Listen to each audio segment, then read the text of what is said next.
আসসালামু আলাইকুম। আজকে কেটে নিয়ে যাব গান্ধিলার গাছ। আমাদের চাঁপাইনবাবগঞ্জে গান্ধিলা বলে, অন্য অন্য এলাকায় কি বলে আপনাদের জানা থাকলে একটু নাম বলবেন। আর এটা গুগলে সার্চ দিলে এটার নাম আসে শিয়াল কাটা। তো এটা আজকে আমি কেটে নিয়ে যাচ্ছি, যদিও এই ফুল হয়ে ফল হয়ে গেছে। তো আমি এটা রান্না করার জন্য নিয়ে এসেছি।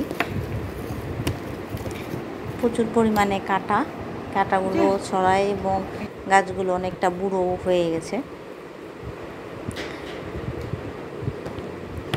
এগুলো পরিষ্কার করে আমি আলু দিয়ে রান্না করে খাবো।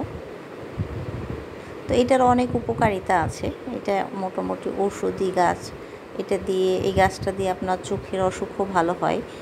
যাদের চোখে ছানি পড়ে তাদের চোখে অসুখ ভালো হয়। এবং এটার শরীরের মধ্যে আপনার যদি রক্তের কোনো সমস্যা থাকে বা আপনার মুখে ব্রণ বের হচ্ছে, মুখে শক্ত শক্ত ব্রণ, যেটা আঁচিলের মতো ব্রণ হয়, সেই ব্রণটা যদি বের হয়, সেই ব্রণটাও কিন্তু এইটা ভাজি করে খেলে অনেকটা কমে যায়।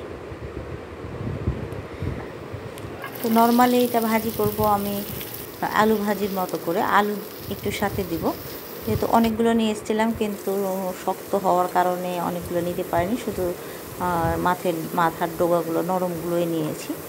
নর্মাল আলু ভাজি যেভাবে করে সেভাবেই করব, বাড়তি কোনো কিছু দেব না। খেতে ভালো, খেতে কিন্তু কোনো আপনার মনে হবে জংলি গাছ একটু গন্ধ টাইপের আছে না, সেরকম কিছুই নাই, একদম নর্মাল তরকারি। এবং সমস্ত গ্রামগঞ্জের মানুষের যখন একদম কুচি থাকে তখন তারা তুলে রান্না করে এটা সচরাচর খেয়েই থাকে।